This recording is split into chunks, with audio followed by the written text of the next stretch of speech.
જય જવાન જય કિસાન। મિત્રો, હું હરેશભાઈ સાવલિયા, જૂનાગઢ જિલ્લા પ્રમુખ, આમ આદમી પાર્ટી। મિત્રો, ભારતીય જનતા પાર્ટી દ્વારા અત્યારે 87 વિસાવદર વિધાનસભાની અંદર આમ આદમી પાર્ટીના કાર્યકર્તાઓને તોડવા માટેનું કામ ચાલી રહ્યું છે। આ ભાજપને ખબર પડી ગઈ છે કે અમે ચૂંટણી હારી રહ્યા છીએ અને ગોપાલ ઇટાલિયા ખૂબ જંગી બહુમતીથી આ ચૂંટણી જીતી રહ્યા છે।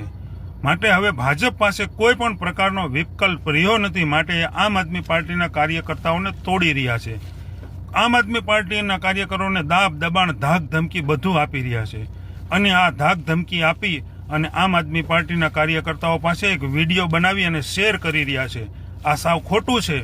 આમ આદમી પાર્ટીના કાર્યકર્તાઓને એક સ્ક્રિપ્ટ લખી દેવામાં આવતી હશે કે તમારે આ પ્રકારે બોલવાનું છે, નહીતર આવું કોઈ બોલે જ નહીં।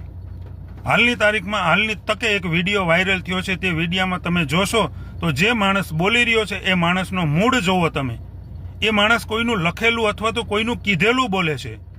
એટલે આ ભાજપ હવે એની હલકાઈ ઉપર આવી ગઈ છે, ઓકાત ઉપર આવી ગઈ છે। માટે તમે આ 2, 5, 25 કાર્યકર્તાઓને મારી તોડી અને પૈસા આપીને પણ લઈ જઈ શકશો, પણ મતદારો ક્યાંય જવાના નથી। માટે તમારી હાર નિશ્ચિત છે, એ તમે લખી રાખજો।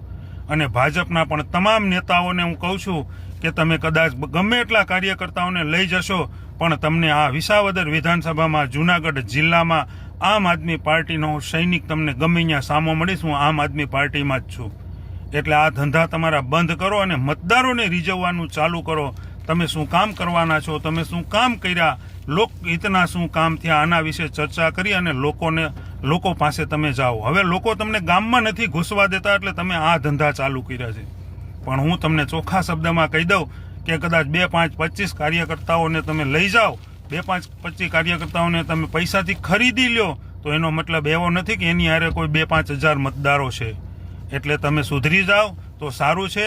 બાકી હાર્યા પછી તમારી હાલત ખૂબ ખરાબ થવાની છે। એના માટે હજુ તક છે, સુધરી જાવ તો સારું, નહીતર પછી ચૂંટણી પછી આપણે જોઈ લેશું। જય હિન્દ, જય ભારત।